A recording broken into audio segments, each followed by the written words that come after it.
welcome back to the Nordic Sound Channel. As always, I am your host, Jamison Foster, and today we have with us both a new guest and a returning guest. We've got Benny Braaten and Gustav Holberg. Gustav, since it is your first time on the channel, would you like to say hi and just briefly introduce yourself a little bit? Yeah. Hello, I'm Gustav. Introduce myself. Well, I'm a weird one. Cool, in good company. Yeah, as usual.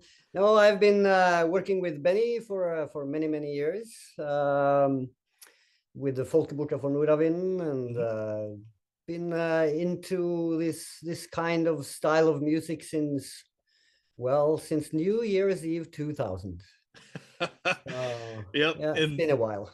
Yeah, and then on top of Folket Bortafor Nordavinden, you also have your own project Astral Side, and Yes. you recently started the Astral Synergy Music. Is it a label or is it just a production studio? Well, it's kind of an anti-label. Okay. Well, we produce music for people and our own music, and we do help the artists self-release. Okay, cool. Yeah, I like that. So because we've been working with labels before, and we were thinking, okay, what is actually sucking with working with labels, and that's a lot of things. And that's a lot of things. But most important is the right to your music. Mm-hmm. That you're limited in how you can use it, and you have to ask if you can use your own music for stuff. And we're thinking, no, this is not gonna be like that. We need some other model to do this. Awesome. Yeah, artists need freedom. I think it's the most important thing.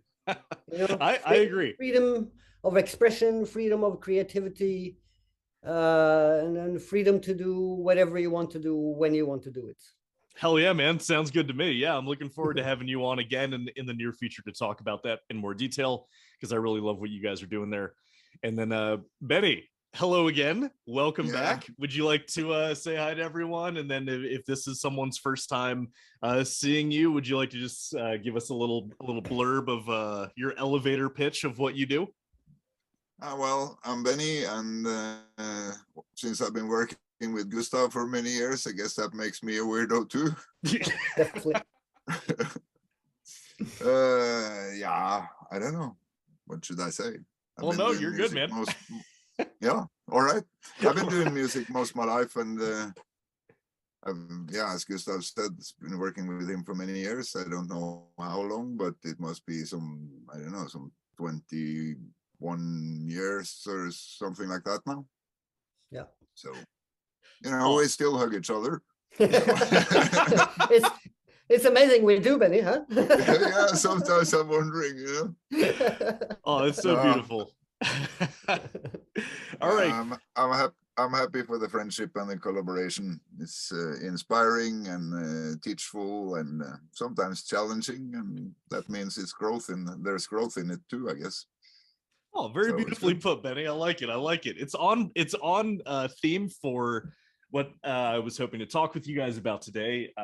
As I was mentioning before I hit the big red record button, we have Midgardsblot coming up in a couple months now, and as always, what people seem to be the most fascinated by this is, Midgardsblot is not just a metal festival, and one of the more concrete ways in which it shows that it's not just your average heavy metal festival is this infamous opening ceremony with the music of you guys beating on your drums for like 3 hours or until your arms fall off, whichever one happens first. And it's this huge event that is probably the most talked about event afterwards and leading up to it. And so I figured, why not have the actual musicians on to talk about their perspectives and sort of how you guys approach this very special event at Midgardsblot. So I guess my first question for you guys would be, how did this ritual come about as being a part of Midgardsblot? Because a lot of people would see that and be like, how did this happen with a metal festival? So what is the origin story? I might be mistaken, but in my impression of it, it came about because when we were opening the first Midgardsblot festival, when they opened the gate, we were on, and then I remember as people came and we were about to start, I said to Gustav, the directions. So then we blew the horns in the different directions and this kind of stuff. And I remember speaking to Runa, the director of the festival, Runa Strindin, after, and we spoke about this. And then she was saying, can we have a blood ceremony there? And then naturally, for me, I was asking Gustav if we could do this, and Gustav agreed, and it rolled from there. But I think the first time we did it, which was, it must have been the second year, Gustav. Yeah, I think it was second year. Yeah. I'm thinking when we started the first ritual, we didn't have much of an idea what it was going to be like, really. And in my memory, the first 2 years, it was only you and me. Yeah. I think, and then suddenly all these other people started popping into the circle there with drums and stuff. And the organic flow of it has made it so I feel that now we are a group of people doing it. It was Gustav and me, but now, okay, Runahild has come in and she's a big part of it. Last year, Rita, my girlfriend, was a part of it. Mm-hmm. And then Martin, or Big Dane, he's been a part of it for many years. Julia from Spain, dancing, has been a part of it now for many years. Mm-hmm. And also other people that seem to come back every year. Yeah. That's awesome. Yeah. I think this. Sorry. Yeah, it's been like a natural evolution of the ritual. Mm-hmm. Actually, I think in the beginning we started with more.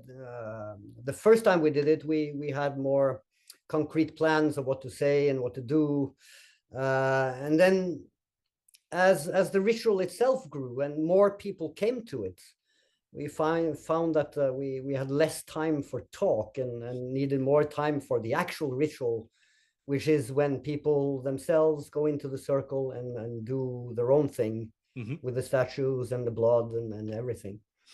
So it has been kind of, evolving by itself. And I think that's a beautiful way of doing it, I think, because then everyone becomes a part of it. And that's the whole point, I think, that it's not about us when we are in there. I speak for myself, but I believe that I have you and the other people also in on this. When we are there, we are facilitators. We are holding the room for people to go in there and hopefully get closer to themselves, closer to nature.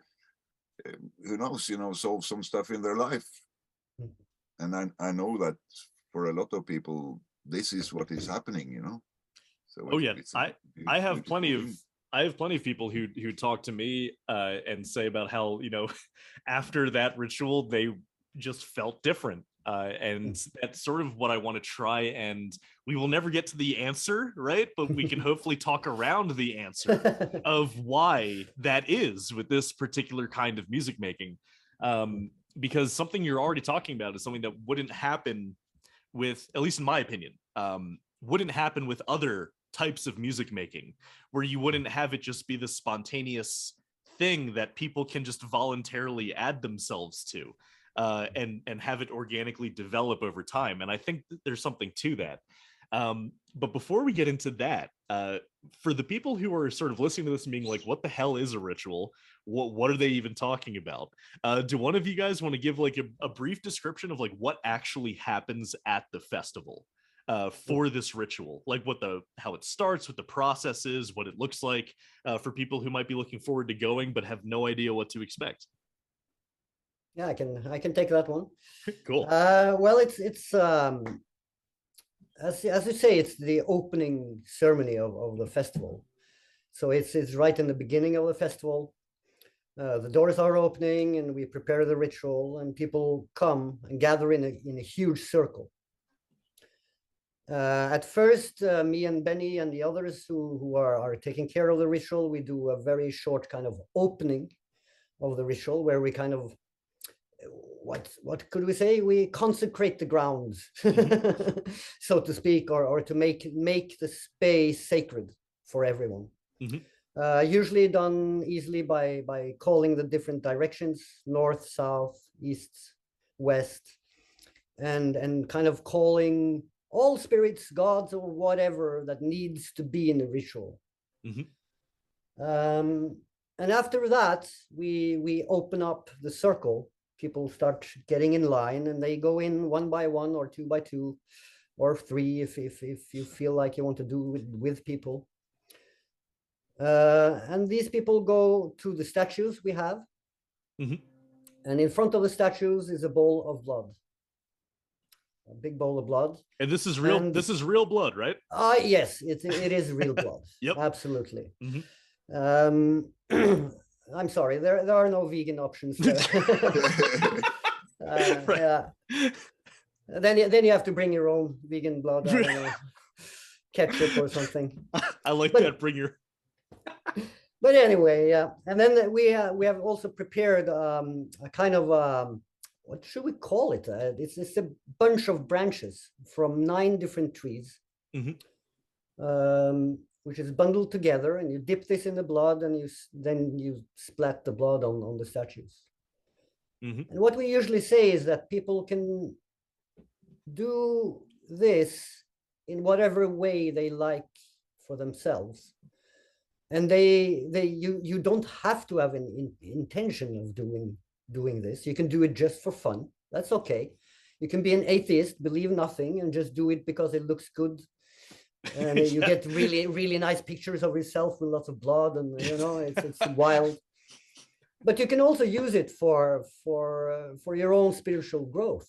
You can do a sacrifice, or you can give yourself a promise, or you can ask for help from whatever spirits or gods you believe in. And it doesn't matter from what religion or anything. You can be atheist, you can be Buddhist, you can be Christian, you can be Osatru, you can be whatever. And this is what also Runa has said that is very important, is this openness, all inclusiveness. Yes. Which is very important for this to actually work. Of course, you need to behave. Don't be an ass. Don't be an ass. Yeah, very important rule. but as long as you kind of stick to that, you're free to do the ritual as you please. Of course, also with time limits, because this is a very big ritual, and I think most likely this is the biggest blot in modern times. That is done like this, since the Viking age, So it's quite, we have to have a bit tempo of it. I mean, that must feel powerful to be able to say that, not in like a self-satisfied way, but like to be able to say this is the biggest bloat since the Viking age. Come on, you can wear that with pride. That's a pretty cool thing to say. It's a good kind of pride. It's thinking, we're holding space for so many people, and we see that it is very important for people to join this ritual. And like you said, you have had many people who said that they feel a change. And, exactly. I think one of my favorites is when I'm in that circle drumming, is to follow the people, look at them when they go into the circle, and they have one expression, and when they go out of the circle again, the expression is changed, and you see that there has been something happening there. So, beautiful. Benny, you want to chime in? I'm thinking that this being proud about it being so big and stuff. I don't know if I'm proud about that, but okay. I mean, to me that sometimes I'm thinking about it, and of course it's a little bit like whoa sometimes. But I think what I feel good about is that I know that this is working for people. I know that there are people that have had a new start in their lives through this ritual, and that makes me feel incredibly good. And I take it as an enormous compliment that people trust us to take these steps, under our wings, or whatever I should call it, Yep. When we are we're opening the space and we're holding the space. So I take it as an enormous compliment As you should. Yeah. Yeah. So that makes me feel incredibly good. Yeah, it's not a responsibility. I would call it a responsibility, right? Because you are, what you guys say is you're holding up this space. I would call that a responsibility, and you guys take that with you don't take it lightly. No. You don't take it for granted. You guys are very conscious and very understanding of that place that you hold in this ceremony for people from all over the world, and I think that's a big part of the magic, is that you guys don't just think it's something just for fun. You guys definitely respect that place that it has for people. Cool. So with that said, let's get into the actual conversation about drumming itself. I would love for us to start this conversation with, where the hell did drumming come from in the context of Viking markets? And Gustav, I'm sorry to bring this up. I'm pretty sure the story has something to do with you getting hit with a flashlight. So I don't mean to bring up these old scars, but I would love us to go through the history of how drumming and drum circles became a part of this Viking market thing, and Nordic style of music, because I know it wasn't always a part of it. Yeah, no, it definitely wasn't a part of it at all times. No, I think it started with the old band called Evas, which was started by me, Maria Frans from Heilung, and Kjell Braaten, and another friend of us, Gunnar Brynjulsrud, who is not active in music or Viking anymore. And we started this band on coincidence. We were just hired for a job New Year's Eve 2000, and we made a concept for that, and after it we got lots of bookings for reenactment markets, mostly Viking. And of course we brought our drums, because we were drumming already. We were spending a lot of time in the forest drumming and enjoying and having kind of a mix of spirituality and music and enjoyment, and we brought that into the markets.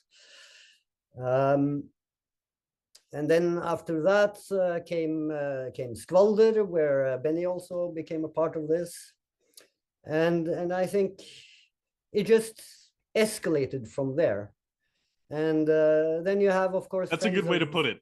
Yeah, friends of us like Lasse Strøm, who is now a really good drum builder. He started selling drums, and more people were drumming, and he sells at Midgardsblot, right?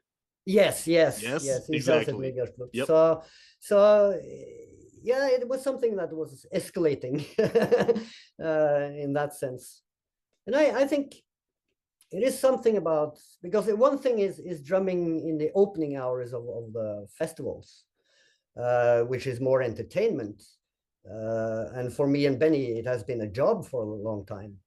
But the real fun starts when the audience goes home and we fire up the bonfire, and then people come with their own drums, and we start to sing and drum and enjoy the evening, And I think this kind of free-spirited way of doing music is something people have been missing for many years, for generations, I think.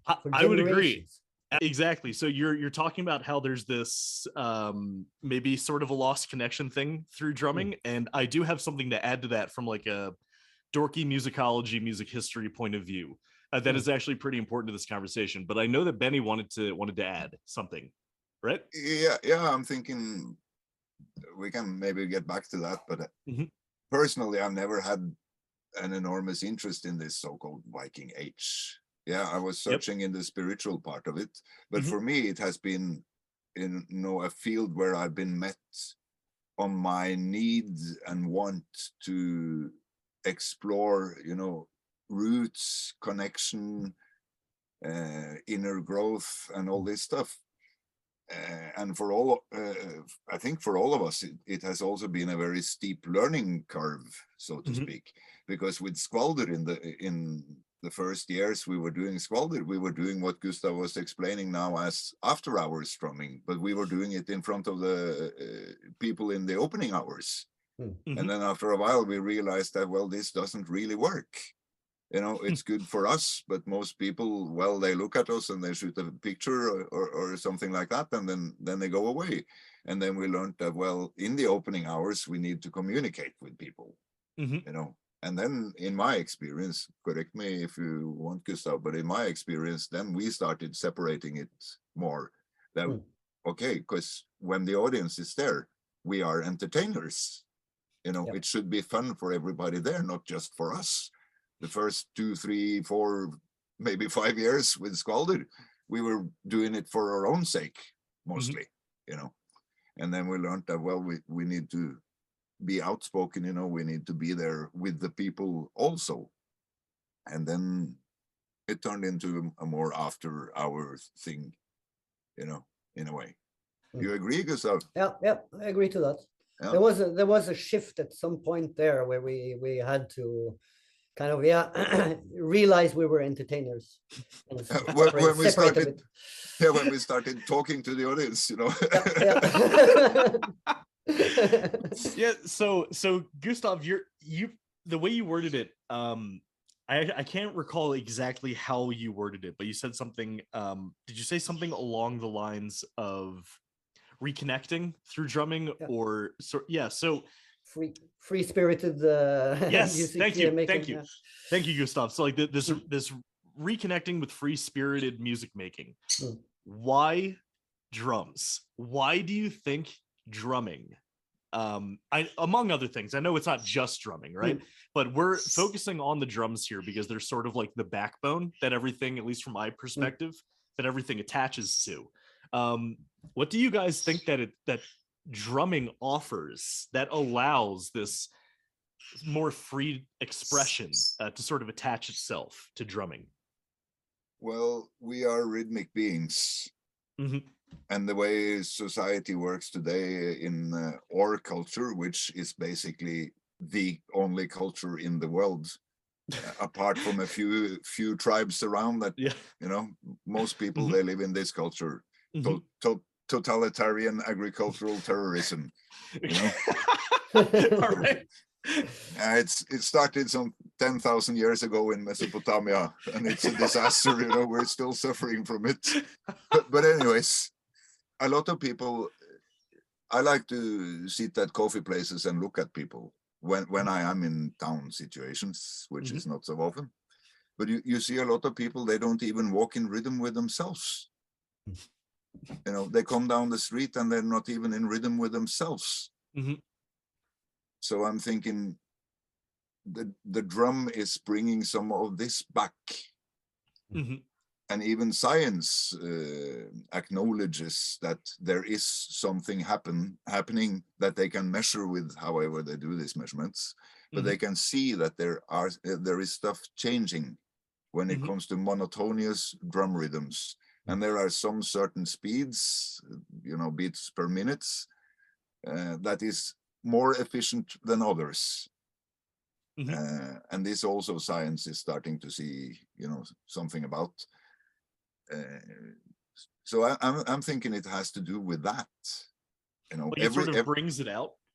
Yeah, because everything we do, like traditionally from an old way of living, you know, you chop wood, you toil the land or whatever you call it, and all this stuff, it is in rhythm. But now when we're sitting in front of the computer, I don't know how rhythmical we do type on the keyboard, you know. I feel attacked. No, in a good way. In a good way. No, I get it. And I completely agree with you. You know, one of the things is, like, one of the mistakes that I feel like I've made is that my hobby, this channel that I do for that is both personally and professionally, has added yet another thing that I have to do in front of a friggin' computer. And so when my semester ended and I had to type like a total of like 40-50 pages of final papers, and, you know, that's reading, that's typing and everything, I was like, I can't sit in front of this computer any longer. So I took like three weeks off, and I was like, sorry, everyone who's looking forward to videos, you got to just accept that I need to not be in front of a computer for a little bit. And I think that's a beautiful way to maybe word it, is there's no rhythm with this. There's no pulse or anything like that. And sort of when the the main point that I got out of what you were saying was that when you drum, you are either bringing out like an underlying rhythm that's not being satisfied in someone's life, or you are giving them an invitation that they don't often get to express that rhythm, or that pulse. That's awesome, Gustav. Would you like to add anything to that, or have an entirely different thought? Yeah, no, I think it's you're quite right on point there. I think because drumming is so also so very basic. It's not bound by notes and tones, and it's you know, like Benny said, we are rhythmic beings, so it really comes natural. Mm-hmm. You know, what do you do when you're bored and waiting for someone? You tap your finger or your foot, and you know, there is rhythm to keep things going, to keep you awake, or to have focus, or so it's very, I think it's very deep within us, this rhythm. And we do have a heart that is very, very steady rhythm. You know, it's always there, and it's a part of you. You know, it's you wouldn't live without it. It's simple as that. The most basic beat of all. Exactly. Yeah. And so yeah, well, I think it's such a huge part of being any creature. I think, with a heart. Yeah. But even the trees, I think they have their rhythms of pumping the juices and things like that. Not with a concrete heart like we have, but the whole being itself. So I think, yeah, the drum is also the simplest instrument you can almost make. It's just basically a skin on a frame. I think the way the first drum was made was in like an accident of making clothes, because in the beginning we were using skins, you know, and to dry the skin and to scrape the skin, you put it on a frame, and it takes very little to just tap that, and you suddenly, wow, there's a sound here. What if I tighten this skin a bit more? Oh wow, this it's more sound. And I think there you have the first drum. I have this beautiful scene in my head of just, you know, your average Stone Age human like making clothes, and they accidentally bump one with their elbow, and all of a sudden it just changes humanity forever. Exactly. I think it's as simple as that. It was like almost like an accident. It's like, oh wow, this sound, that was amazing. You know, and then you go to your friends and listen to this, guys, listen to this. And everyone is like, what? Yeah, it is actually it's a common occurrence in music history, like in how instruments come about, that they're initially tools that then people realize you can make more organized sound with. I think the best example of this is one of the, you know, some ethnomusicologist can correct me if I'm wrong, but I'm pretty sure like the earliest recorded instrument we have is the musical bow, which is just a hunter's bow that you just pluck instead, because like if you take that idea of accidentally making a nice sound while you're working with something mundane, it doesn't take much to, while you're holding a bow, if you're bored, you just pluck it once and all of a sudden it's vibrating. And then it's not many steps from that to put your mouth over it and change the pitch, and all of a sudden you have a jaw harp. So a lot of traditional instruments stem from tools that people discovered how to make sound with. And so I'm down with that theory of how the drum came along. And I saw that Benny wanted to add or had a comment on that. Yeah, I'm thinking this part about the rhythm. I like to use this example with the mother. It's also a father, but okay, I'm now settling for the mother. What does she do when a child is, for example, falling? Yeah. Okay. It's very common. You lift the child and you put the rhythm back in the body. And then you hum, which is toning. So you put the rhythm back and you tune with your voice, you tune the body. Okay. So you get the shock and all this stuff away. And I love that. And that's from, you know, that's from the beginning of reproduction.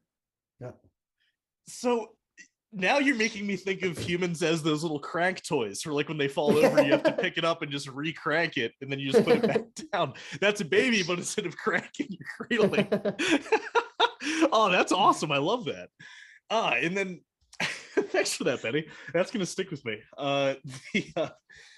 So what I was thinking is, you know, Gustav, you also the implication that you're reconnecting with something by picking the drums back up.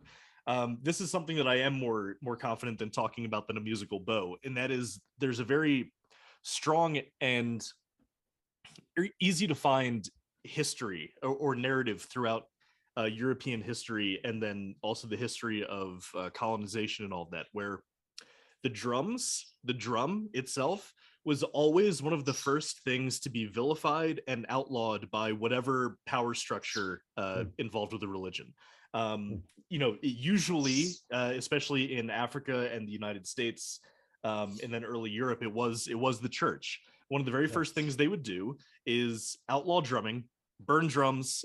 This is the most apparent and abhorrent with how the Sami have been historically treated by religious power structures, right? And the yoic drums and all of that. And one of the prevailing theories of why the church has such a problem with drumming throughout the last 1,000 years of history is the fact that the drum does sort of do what Benny was alluding to, which is it brings out this more bass part of yourself, or this bass rhythm, and that the drums can then be used to either empower people by bringing out that rhythm. It can be used to organize people socially. So if you get a whole bunch of disgruntled peasants who are mad that they can't pick their own berries in their forests anymore, suddenly the drums might empower them to maybe do something about it. And this is all the way back into like the early Black churches in the South here in the United States. Is drumming was outlawed by the slaves taken from Africa because they could be used to communicate and empower people. And so there's a very solid reason why drumming was removed from society. And it had to do with, you know, it's definitely more complicated than I'm making it seem right now, but this is a podcast YouTube channel. It is the idea that drumming empowers people and makes them harder to control. Okay. And so what you guys are doing is you're sort of bringing back this idea that drumming, for some reason more than any others, judging through history, has this ability to bring out the side of people that's difficult to control, difficult to tame, maybe because it gives them, Gustav, what you were implying, which was like some level of freedom of expression, which power structures don't like. They don't want you to express yourself, right? So there's the history behind like why it was removed, okay? Or one of the whys it was removed. I know there's going to be someone in a YouTube comment like, oh, you're oversimplifying things. And so this is me just saying, I know I am. Okay. So what I want to know, right, is how did drumming come back in to this music through you guys?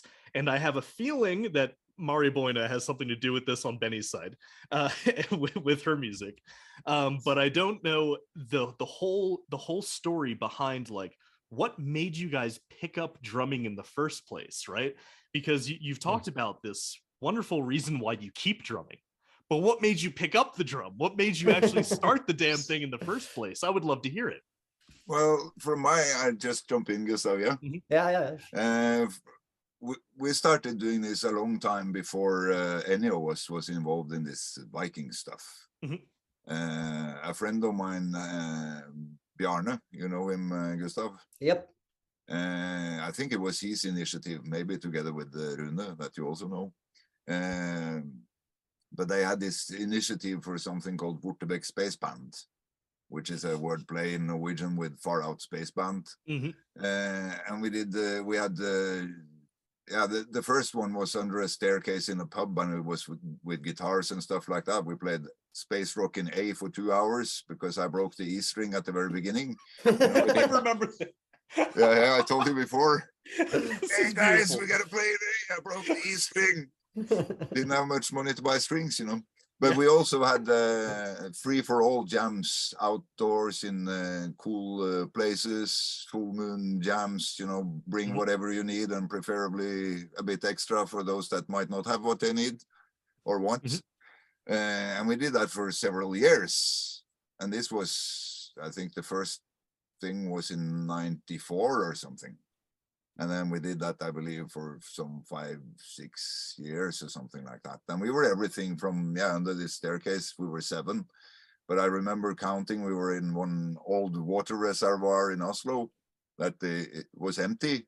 And I remember counting just before the cops came. I remember counting around 70 people down in the water reservoir, and around the top, it was like 30 people or something like that, you know. So, but I think the reason why we chose drums was, what else could we do? You know, I like that. all of us, or most of us, had a drum or something that could be drummed at. And well, you brought that because a part of the thing was to make sound, you know. And it's also easy to play together without planning, because you're not bound by notes and tones and structure in the same way. You can just bang the drum and it sounds good. Gustav, you actually just said something that just made me think of something, and that is in the previous, what I was just going on and on about why drumming was sort of brought away or taken away. And Benny, you're making me think of this too, is like when you jam with like string instruments or anything that plays chords or melodies, suddenly there's a hierarchy of like, who knows how to do this, who knows how to do that, who knows how to do this. And then you have to have someone who leads the melody, you have to have someone who leads the harmony, you have to have someone who leads the rhythm. Suddenly in a drum group, in a percussion ensemble, it's a lot more equalizing, where suddenly that hierarchy is squished down a little bit, where there's still better, worse players and all of that, but it seems like it matters a little bit less, at least the way that you guys are talking about it. Do you have anything to say about that potentially? Yeah, Benny. One thing we experienced with this Bortafor space band was that because most of us, we were not drummers. You know, it's just something that now I guess I am a drummer, but that's just how things have worked out, you know. But there was a couple of drummers there, and what we realized was that when they were doing their drumming thing, it wasn't fun for anybody unless they waited for everybody to be in. It wasn't even fun for the guys that knew how to drum, you know, because if they went off on their intellectual drumming thing, well, it all fell apart. But if they did something really simple that everybody could join, well, when you have 40 or whatever people on the boom, boom, boom, well, then you can do your kapadung on the top of it, you know.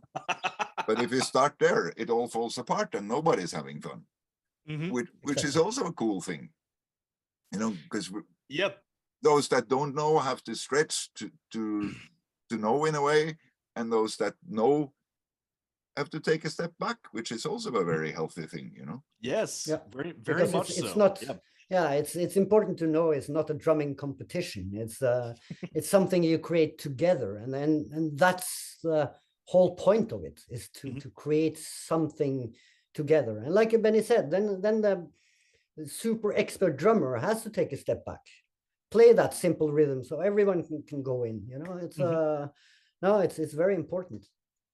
But it's possible with drums. Exactly. It would be impossible with 100 guitars and people who hadn't played guitar before. It would be total chaos. Well, of course, if you like total chaos, and that's your goal, go for it. Yeah, go for it. I'm thinking that might be nice too. No, I'm not saying it wouldn't work at all. It depends entirely on intention and what you want out of it, of course. Well, yeah, because Gustav, I don't know if you know this, but actually, like the oldest genre of American traditional music is actually kind of what you just described. Is you get a whole bunch of string instruments together playing the same rhythm, and almost the melody becomes completely unimportant. Because as long as you're going boom chicka boom chicka boom chicka boom chicka on whatever you're playing, it doesn't matter what notes you're playing. I've been at those old time string jams where there's like 15, you might cringe, like 15 banjos all playing in a room together. You can't actually hear a melody, but you can hear that boom chicka boom chicka boom chicka, and everyone's having a great time. But that's again, that's more about the rhythm than the actual melody. Yeah, exactly. Oh, well, listen, that sounds actually fun. Yeah, I'll send you a video. It's pretty. Yeah, it is chaos. It is chaos, especially when you add alcohol to the mix. Then all the boom chickas are in a different order. Oh yeah. No. Then it becomes absolute chaos. Absolute chaos. Awesome. So Gustav, for you, when did the drum pop up?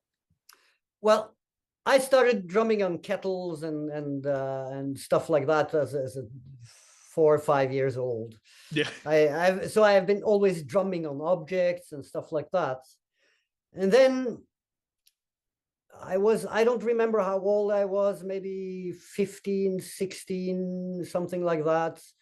I ended up with spiritual people who were into shamanism and things like that. So actually the first real drum I kind of played was a shaman's drum. And it was kind of instant love, I think. It was just the feeling of feeling that vibration. Well, it just kind of, okay, this is what I'm meant to do, feeling kind of. Yeah. So I have also always had a more spiritual approach to drumming than musical, but musical is a part of it anyway, and it becomes slowly. Yeah, now I've been a musician for many years, so of course it has changed during that, from that very first drumming to now, where I kind of see it as it's one, both musical and spiritual, but of course I think the intellect has a tendency to take over sometimes. Sometimes you think too much and everything goes exactly to shit. And you think about the rhythm, you think about what to do next, instead of just going into that flow of just doing what feels right in the moment. And for me that goes up and down. Some parts of life you're more intellectual, some parts you're more kind of spiritual or improvisational. So the drum has been an important part of my being for as long as I can remember, basically. And I think it's actually important. This actually doesn't get talked about enough, but you talked about there's this divide, and there is, especially in that modern agricultural terrorist society Benny was telling us about. There is the tendency to have a sharp distinction between music and spirit. When if this is actually a way more interesting conversation, I think, for language nerds, but actually, the most of the words we have for spiritual experience, like incantation, or something like that, or especially in the old Nordic, you have Galder, or there are others too, but I can't remember them off the top of my head. These are all inherently musical because incantation has the same root as chant. And chant is music. And when people think of a chant, they forget that that's music. And so I think what you're talking about here is also in this overarching theme of reconnecting things that were disconnected at some point. There actually isn't that big of a gap between musical and spiritual experience. Exactly. Because even the words themselves share the same history in where they come from. Now, Benny, you were putting your hand up. Did you have a comment you wanted to add something? I usually say that that's the reason why Gustav and I was working so closely together for so many years, because I believe we've always done this for the same reason, because we know it works. Yep. And then you add the musicality to it, Yeah. And I really related to what Gustav said when he said you start thinking about it too much and you mess up. Like you know, as an American, like my percussion instrument of choice is the spoons. So I have that happen where I'll turn my brain off and I'm playing the spoons. I'm having a good time. And the second I'm like, oh, it'd be cool if I did this. I've already fucked up. Like it's too late to try that cool thing you wanted to do, man. You already messed up. And you don't remember what you were doing. Yeah, exactly. So before we move on from the spiritual part of this, I want to give you guys some opportunity to maybe say a little bit more about if there's anything that we haven't said yet about this connection between drumming and spirituality, as opposed to playing guitar and spirituality. Not that there is inherently not a connection, but we are talking in the context of this ritual and all of this. In terms of how drumming expresses something that is metaphysical, transcendental, spiritual, what do you guys find in drumming as opposed to other types of music making that satisfies this spiritual side of it? And this question is for either of you, whoever wants to go first. I can speak. You want to speak? Go, Benny. Go. Yeah, I'm thinking the drumming more easily, at least. I mean, it's fully possible on most other instruments as well, but the drumming more easily bypasses the intellect. Yeah, I like that. There's less of a there are less points of interruption between drumming and feeling than there are between, for instance, playing something like a theremin, where you've got to like, how does this thing work, or something even more complicated like a nyckelharpa or a hardingfele. That's a lot of thinking between what you want to do and what you can do, as opposed to just accidentally hitting that piece of hide on the frame. Gustav? Yeah, no, I agree completely to that. It is, like I said earlier, also, it's the simplicity of it. Mm-hmm. That makes it so easy to use for spiritual work. Yeah, it's very simple. Like I said, you just bang that skin and you have something. It doesn't need to be in rhythm either, because the sound is there, the action is there, and all you need to do then is just put an intention into it, and you have magic. Yeah, exactly. And this is also a big part of the reason why singing is so spiritual too. Exactly. Right? It's very closely connected. Both singing and drumming is very, very closely connected. Yeah, and you guys know this more than anyone, probably. I would say 99% of your music is drumming and singing that you guys do together. And that's probably because of the same way, you know, before we're in this era where everyone has to be self-conscious about their singing voice. Am I good enough or any of that? Like, you know, singing was also this very pure, direct connection between thought and action, or feeling and action, just like drumming was. But people are much more self-conscious about their singing than they are about their drumming. I think people were singing much more in the ancient times. Oh yeah, and we know that there were songs for doing actions. Oh yeah. So like rowing a boat is quite obvious, you know, you have a song to keep the tempo and to keep the spirit up. And for chopping wood, like you also said, I guess, there were songs for sharpening a knife. There were songs for putting the yeast in the beer. There were songs for, you know, the most important song. Yeah, of course. And I think there were songs for everything. For any kind of action in both daily life and special occasions, there were songs for it. Yep. And this was maybe a way to connect yourself to it and connect the spirit into, let's say, a boring daily task. And by singing and maybe using a rhythm, you connect it to something bigger and something more meaningful. Yeah, and one of the more obvious examples of what you're talking about, of music that gets left over from an activity that becomes a genre of music, would be what Benny was talking about earlier, is the lullaby. Yeah, you know, like the lullaby is a beautiful example of something that started utilitarian. It had a purpose, and now it's a whole genre of music that people love.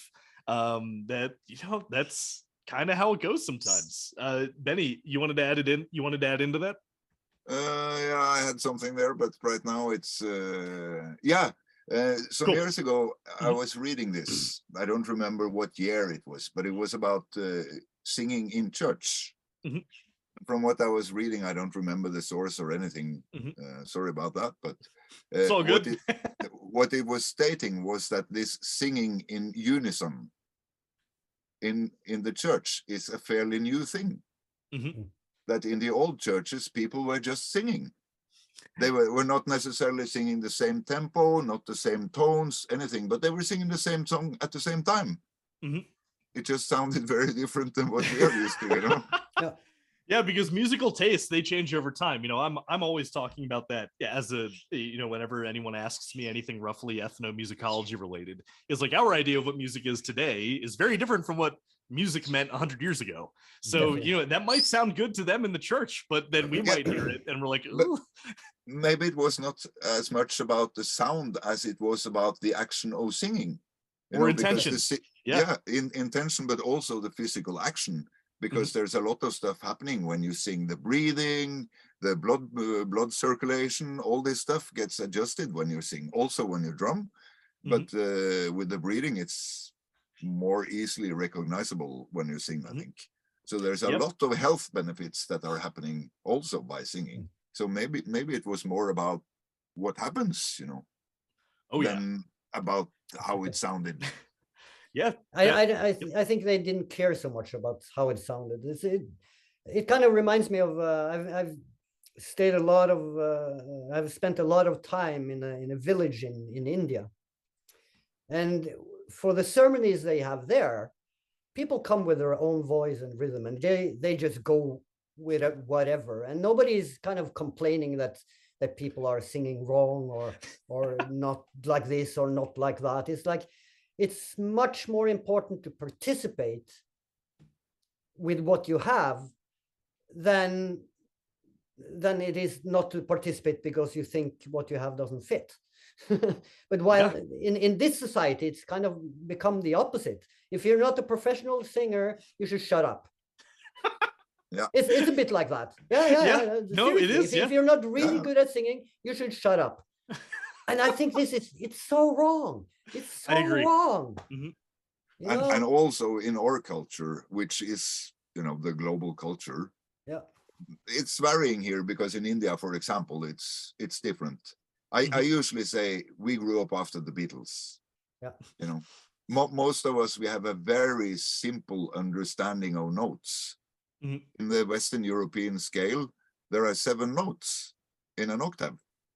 And in India, you get at least 21, to my knowledge, right? You have actually more than 60 hearable notes in one octave, but of course you don't use all of them in one piece of music.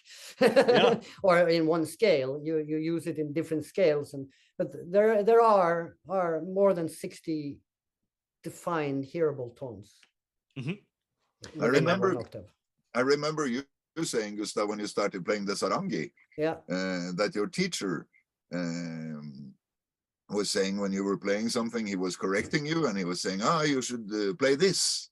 And you were saying, well, I am playing this. And he said, no, you're playing this. And you couldn't even hear the difference because your ear wasn't trained to hearing the difference. Exactly. So it took a while to even hear the difference of the notes, Yeah. Because you grew up after the Beatles. Exactly. Very narrow-minded, narrow perspective on the notes. And like you said, Benny, it was frustrating at first. But then after some time, after he corrected it, and he said, no, you should play like this. And then, now I hear the difference. So it was slowly coming back and fine-tuning my ears.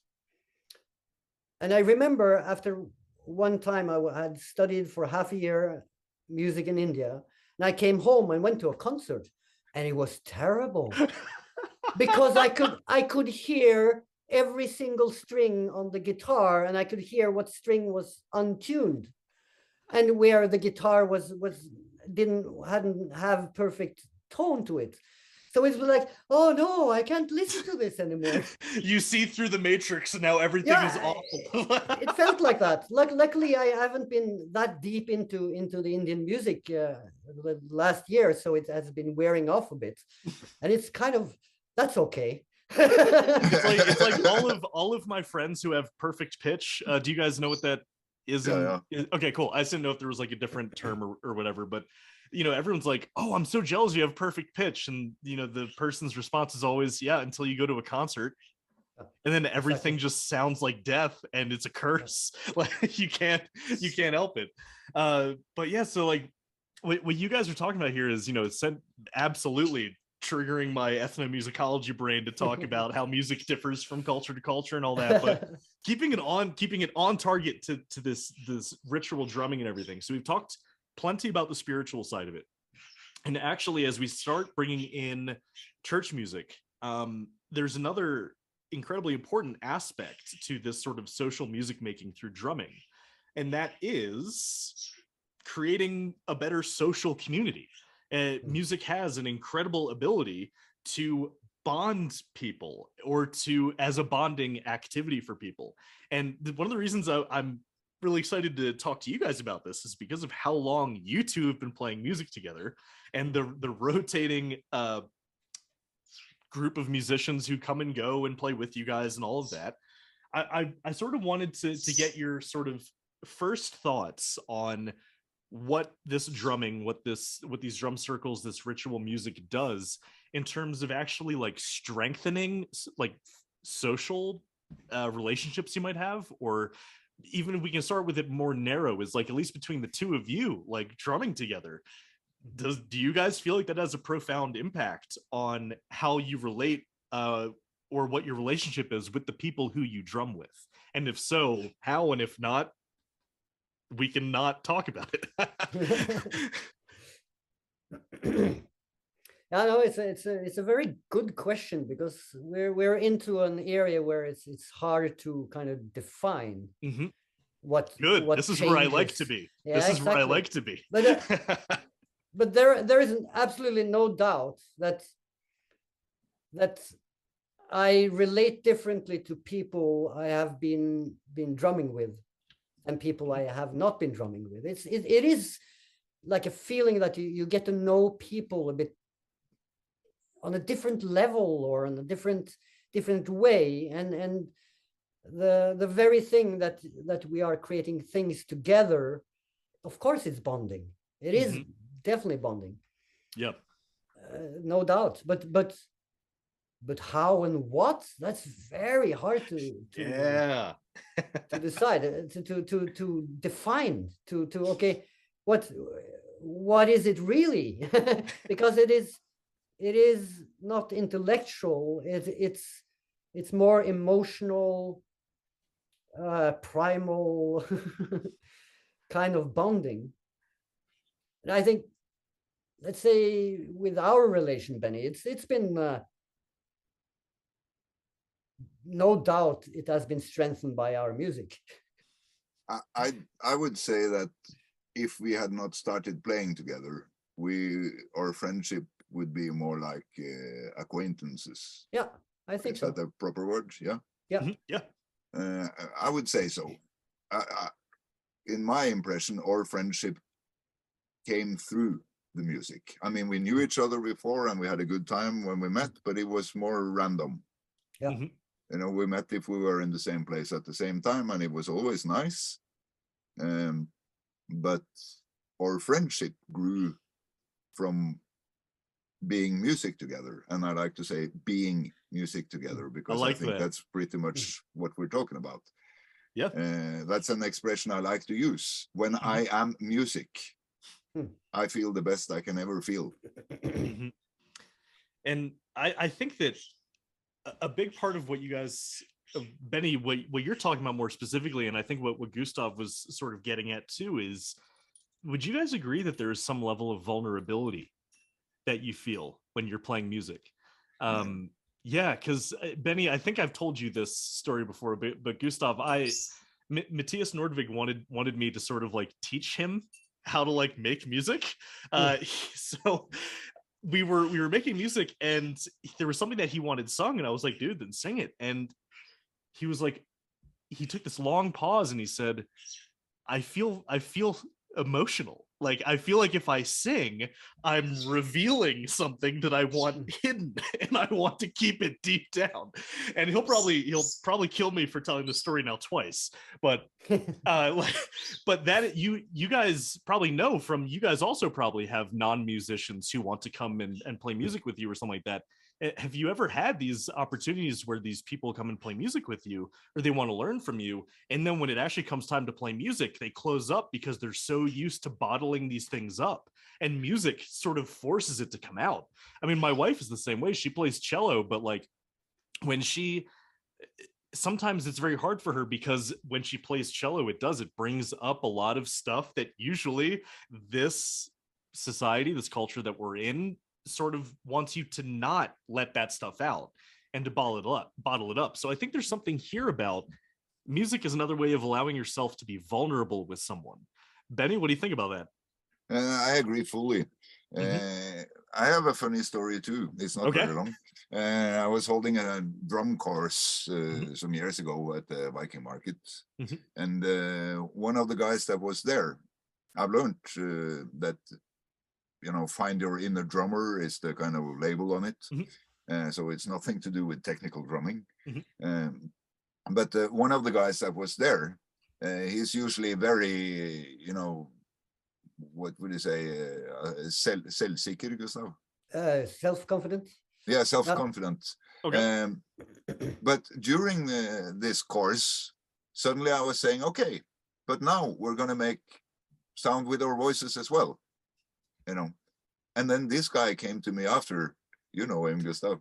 He came to me after, and he was saying, when you did that, you know, something happened to him that was very strong, and he met barriers that he really didn't think was there, because he used to sing in a punk band way back in the, I don't know, 80s or 90s or something like that. So he thought, you know, using the voice was something he was confident with. And then when I surprised him and said, okay, now we're going to make voice sounds on top of the drumming, he was really like, you know. So it says something about the nakedness. I mean, and that's in the voice that's even more, I would say, maybe profound. Can I use that word there? Yeah. Than in the drum, because in the drum you have a chance of hiding.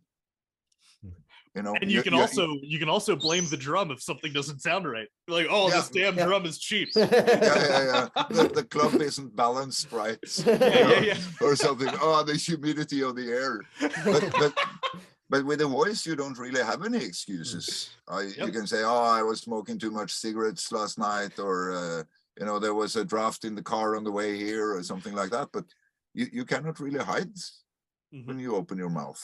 I think, and I think it goes especially in the society we live in, because we're taught not to, like I said, not to sing unless you're professional. Me and Runahild and Lasse Ström, the drum builder, we're having some courses in Sweden, which goes on. There are kind of two. We have separated the course into two. One is the drum and one is the voice, and how to use it for spiritual, as a spiritual tool. And there is no doubt that the most powerful course is the one with singing. The drumming everyone can do. The singing course, we have been struggling to get people to sign up for it, because people are so scared in the first place. But when people first sign up, we spend a lot of time kind of getting them to release, you know, to step over these boundaries and to forget about professional singing, to how to express emotion. You've really got to take a crowbar to some people with singing. It is for some people it's almost physical like that. You wave a crowbar at them, like, look, buddy. No, for some people it's really tough to break that barrier. But we also see when they first break it, they have really like an experience that is deeply spiritual, like deeply personal. It's like a release. you know, Mhm. to get that really, wow, finally I can do it. Yeah. instead of bottling it up, you know. And this is also part of the point here, is to get that release, Mhm. and to stop caring what other people think of your voice, to stop caring about how it sounds and what's going to happen then. Just do it. Be there in the moment and do it. Get it out, whatever it is. It doesn't need to be beautiful. It can be ugly sounds, it can be animal sounds, it can be, but if you want beautiful sounds, then you try that. Whatever, just, again, it's more important to participate, to do, than not to do. Beautiful. Yeah. Benny? Yeah, I mean, I guess some of the people watching this channel have experienced us live or seen some videos or something like that, you know. I'm still, a lot happened to me when I realized that whatever comes out of my mouth is what comes out. So I kind of, I've stopped trying to sound like this or that. You know, very fatalist. but I like it. I think it's realistic. Yes. You know? Yeah. So I've become a lot better to just go with what comes, you know. Sometimes it's surprisingly beautiful. Other times it's not beautiful at all. But still, and this might surprise some people, you know, I'm having battles with myself almost every time we're performing live. And I'm much freer than I was, but there's still a whole lot of things that I would like to be able to express with my voice, and I'm not even close to being able to do it, you know. Yeah. And that's one of the things I really admire in you, Gustav, and Runahild. You know, the freeness that you have when it comes to free-flowing solos, or whatever you want to call it. I call it solos. Improvisation. Either one works. Yep.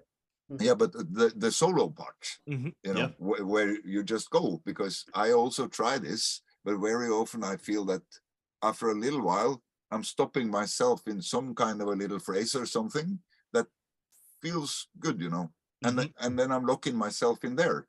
And very often I don't manage to step out of it, you know, which of course is frustrating, but it's also interesting. So yeah.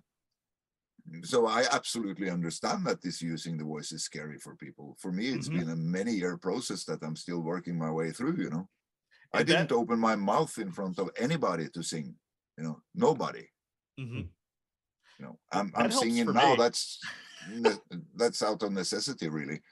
You know? I mean, like, that helps for me, you know, like I'm, for me, singing is still, you know, I'm much younger than you guys, but like, so it's like, it helps for me to know that you guys are as far as you are into your careers, and Benny, you in particular, you're still struggling with that, like, vulnerability with singing thing. Is I'll play a banjo for hours and not think twice about how it's sounding.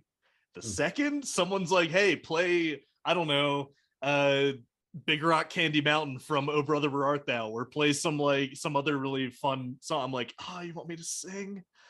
I don't know if I can do that for you. I'll just go back to just hitting these strings in a roughly rhythmic fashion. But like, there's definitely, and I can speak from experience of myself, where, you know, no matter how comfortable I get playing an actual instrument, the second someone's like, okay, now sing something, I'm like, all right, you're gonna have to give me 5 to 7 business days and a lot of sedatives for me to feel all right with singing in front of you. And then I hear like Gustav singing on Hagelar.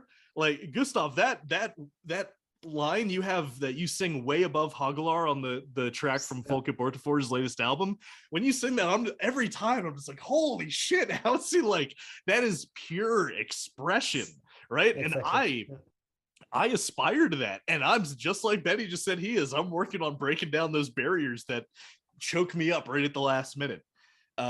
So back to the social thing, I guess, with this is the way that it does seem like playing the sort of music with people sort of like enhances either social relationship or community building, is the fact that it is fostering and encouraging an environment in which people open up and are vulnerable with each other. Yeah.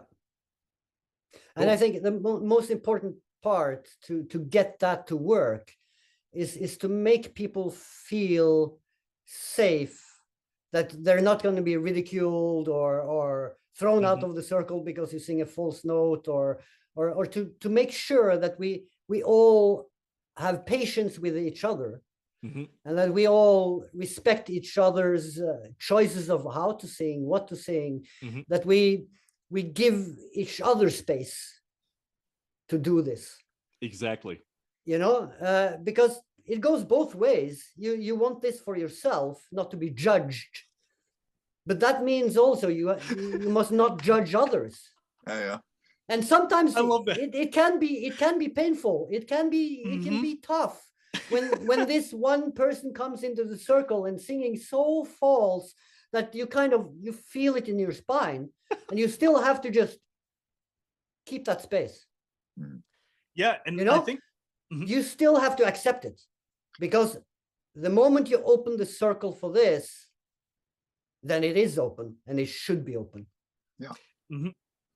And sometimes it's not about how it sounds, it's about how much is being put into it.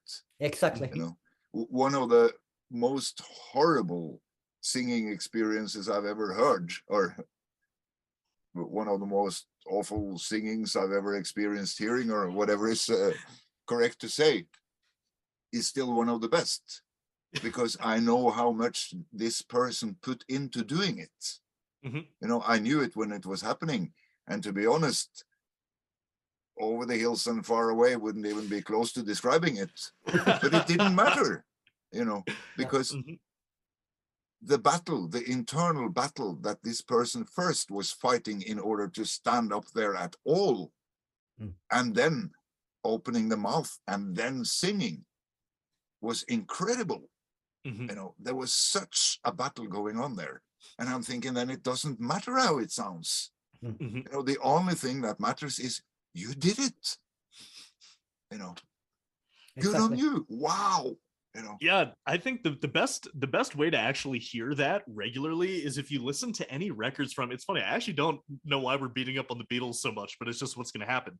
But like, if you listen to any record from before the Beatles and the effect that they had on, you know, the music industry, go back and listen to like Louis Armstrong's early albums, like Tiger Rag, or even early country blues or singer-songwriter albums. I've got plenty of them back here of like literally just a hillbilly with a banjo that I put on, and by every measurable metric, it's an awful performance. It's out of tune. It's not in rhythm. The greatest guitarist I think that has ever, you know, played blues is Mississippi John Hurt. You put a metronome with his performances, there's no solid rhythm, but you don't notice, because what Benny's bringing up is, I think, that feeling, the actual pure expression that happens overshadows any flaw that the music has.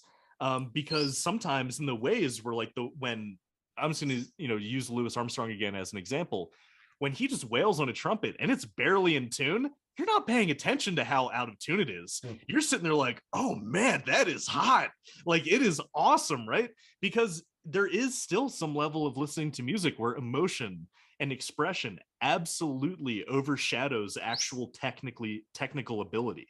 And I think that's awesome that you guys are sort of touching on that right now. Do you have anything more to say about that? Yeah, tons. Go for it, man. No, I think all this hangs together with like we say, what the Beatles has done to modern music, and what modern music has done to us. Yep. Because now everything is auto-tuned. It's everything is, every beat on a record is put in place. It's quantized. You drag it to the right spot. By the computer. yes.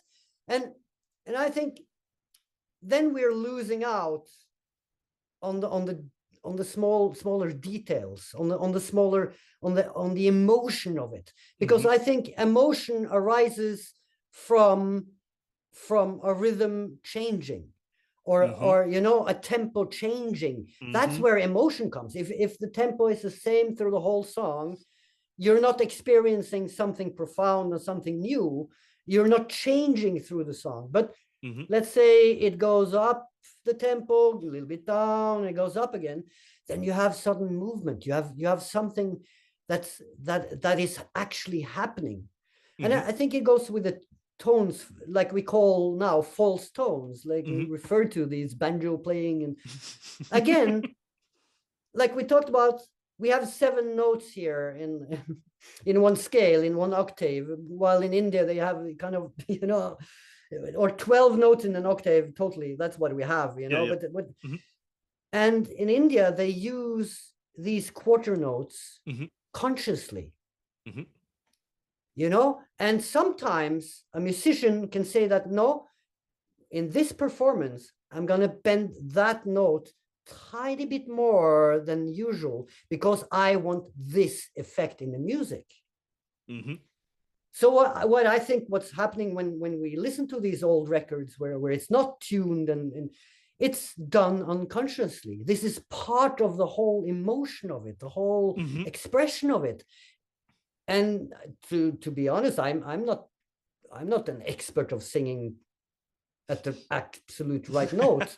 And like I've been always also with my Indian music and everything, I've been experimenting with using quarter notes, and even Benny has said sometimes Gustav, you bend those notes a tiny bit too much.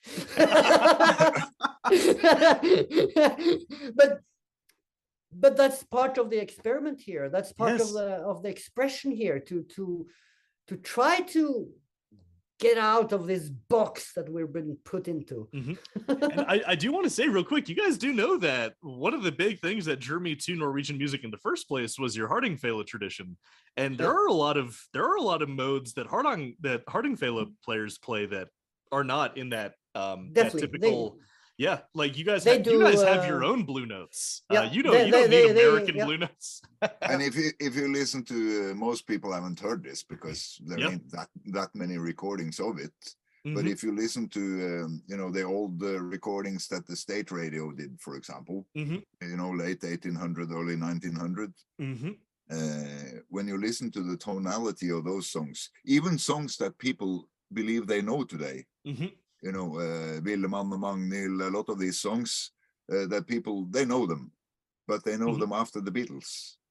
The tonality of, and I really don't mean this as talking shit about the Beatles, because they were great, and they are out of tune also. But they just, they're a good symbol of the simplifying of the tonality. But if you listen to the melodies of these old folk recordings, they're totally all over the place, man. The best example I can think of is I'm probably going to butcher the pronunciation again. Is Gjermund Haugen was one of the earliest hardanger fiddle players that was ever recorded, and he is, I'm pretty sure that he's the one you can trace back Tjoneblomen to, at least in its sort of like revival as a sort of like national folk song. You listen to his recording of it back in like 1900 or 1910 or something, totally out of tune, but I love it. It's almost to the point where it's like, how do I say it? Because everything's out of tune, everything's in tune, right? Exactly. Because no one actually has the right note, so it's anyone's guess, right? I would like to, all you people listening to this and watching this, if you want to try something funny after listening to this podcast, put on headphones and listen to Paranoid by Black Sabbath. One of the bigger, but one of the bigger classics of rock music. If you listen to it on the solo, Tony Iommi has dubbed his solo, and halfway through, one speaker makes a mistake. He's doubling his solo, and halfway through, he beeps up on the one side. So when you listen to it, it goes like this, and then suddenly, I'm thinking that's one of the reasons why this song is still considered a classic. Yeah, it's so good. What's funny about that song is they almost didn't put it on the album because they thought everyone would think it was a ripoff of Led Zeppelin's Communication Breakdown. As I don't know if you guys rip everybody else off. Yeah, I know, right? You just put Led Zeppelin in minor, and you have Paranoid. Another funny thing is that supposedly they didn't even know what Paranoid meant. No, because back then, like in the old, that was from the time where no one knew what to call depression or anxiety or anything, and that's what it was. It was paranoia.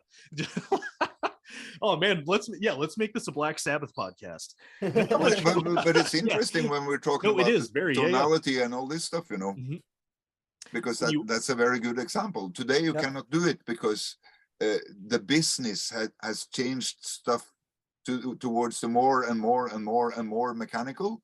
So if you want to stand next to all the other mechanical sites that comes, you know, well, you need to be mechanical. You need to go into the compression war sound wise. You need to go into the auto tune. You need to go into the blah blah with the beats and all this stuff if you should keep up with the other ones. Yeah, it's an unfortunate reality and then unfortunately that also isn't taught to young musicians. You know what I mean? Like all they know is that they're trying to record things and they're wondering like, oh, why is this so bad compared to what I want it to be? Because they're taught how to play the instrument, but somewhere along the way, no one's telling them, hey, there's a lot of, and this is what I call studio magic. There's a lot of studio magic that you're not being taught alongside your instrument that these people are using. So, you know, it's not entirely your fault that this music you're trying to record as an amateur doesn't sound incredible, right? That's a whole different skill set you have to learn if you want your recordings to sound professional. And you don't have 7 producers and you know 6 songwriters and all this either, you know. Yeah, I think it's just, and this is what draws me to very specific types of music, and those are the ones that do choose to sort of, I don't want to make this sound more dramatic than it is, but sort of stands up to the idea that things need to be perfect and polished. This is why I love folk music. This is why I love old time music. And this is why I'm the first to complain when I listen to a folk album and I'm like, oh my God, this is so polished. Like that's a complaint to me. I'm like, I want that raw grit to it, man. So I could go on with this forever, but I really don't want to hold you guys hostage for too long here. Because I think we've already been an hour and a half. Oh my God.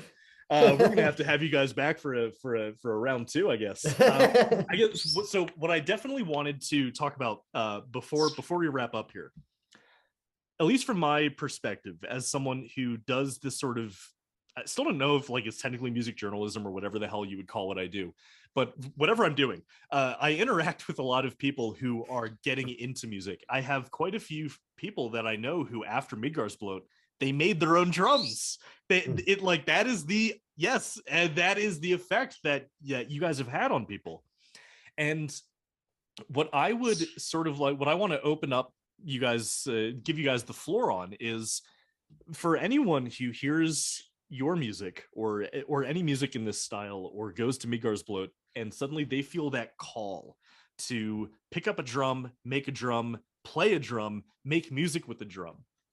What advice would you guys have for these people who, regardless of if they're seasoned musicians who are picking up a frame drum for the first time, or someone who's never even thought of playing music, who suddenly is encouraged to play a frame drum? What advice would you give these ambitious or these experimenting young new novice musicians with the frame drum? What sort of advice would you guys give to them for approaching it or just expressing themselves? I ignore the rules. Yeah, go for it. Ignore the rules. Ignore the rules. And I'll say it my way. Fuck the rules. Yeah. Exactly. No, I think it's very important, and kind of find your own path in this. Kind of try to not think too much. Leave your brain aside and experience. I think that's the best I can do in very short But I'm thinking also one good advice that we have experienced over the years, Gustav, around the fires and this kind of stuff is, you know, go for it. And every once in a while, if you're doing it together with other people, every once in a while, take a second to listen to what is going on around you also, you know, tune into what is happening. You can go on your own thing, but then every once in a while, tap into what is going on around you. In English we say read the room. You gotta learn to read a room.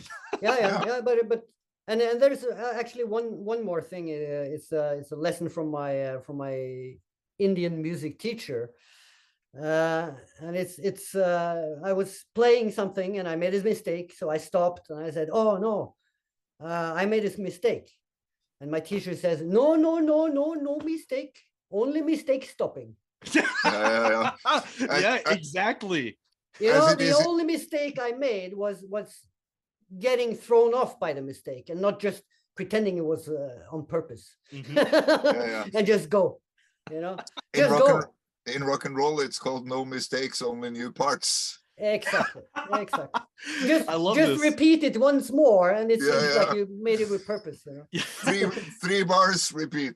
Yeah, I was just telling in the last interview I did for the channel, I was talking to Jonas Lorentzen with Nabala, and I told the same anecdote, but I think it's even more meaningful here in this conversation.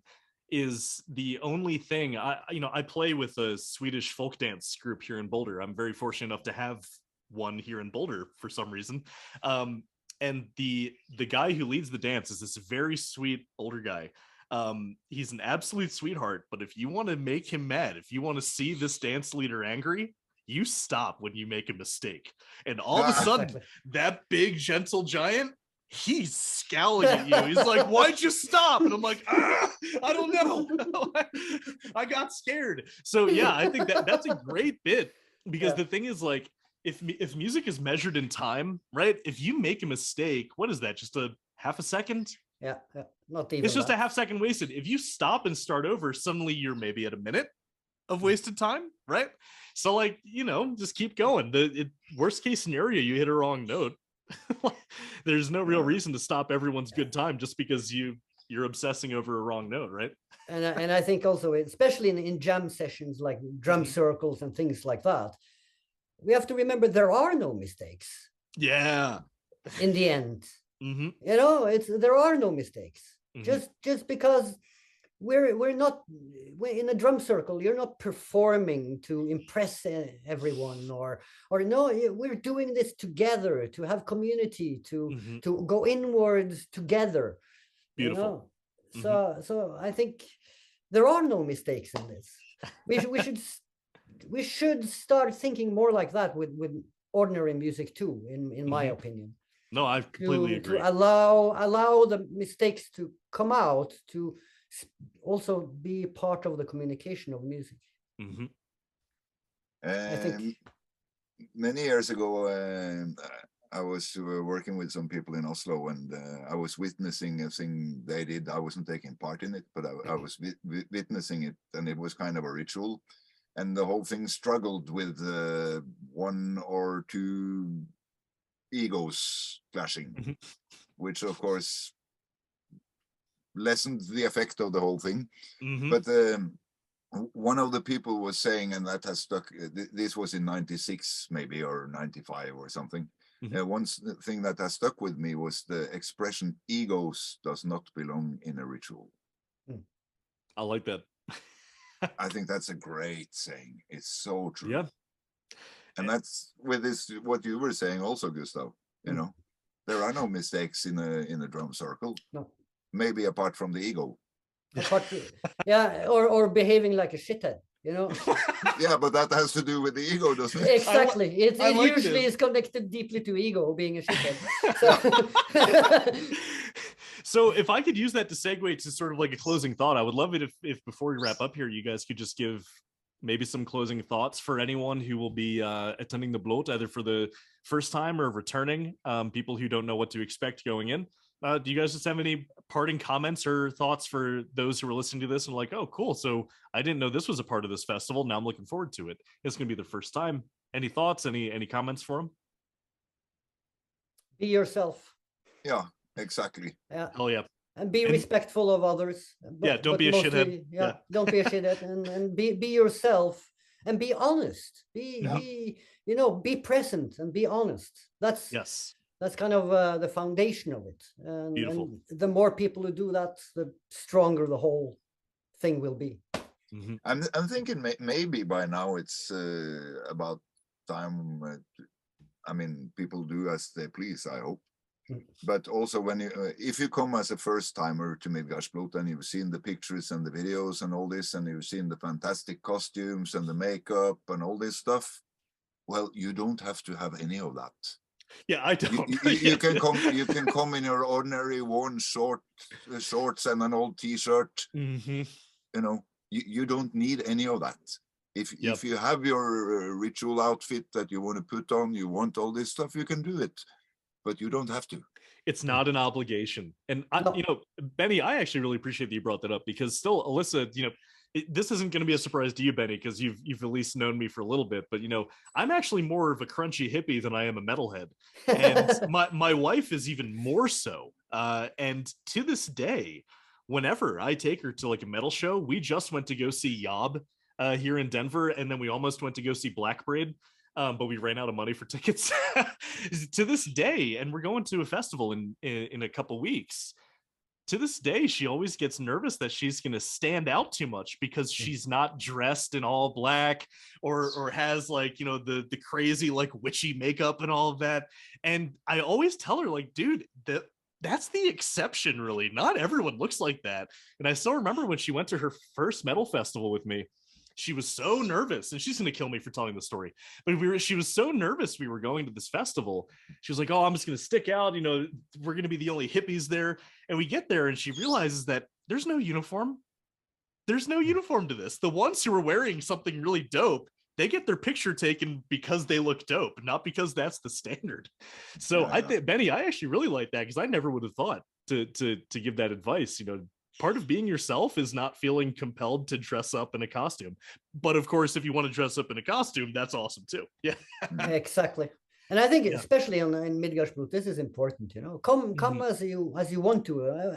It's more important that you feel comfortable than anything else, really. So and Midgardsblot is much more than just a metal festivals. There are lots of hippies there. There are people. There are even people who can't stand listening to black metal. I know. They all came out. So you're all welcome. You're all welcome. It's gonna be fine. You'll even find like-minded people. The diversity of people who go there is just absolutely insane. There are way more hippies. That's actually why I sort of like ended up loving Midgardsblot so much. I initially went just for work, because this is the stuff I researched, but I ended up being like, there are quite a few hippies there. I like that. I like all the flower crowns. So.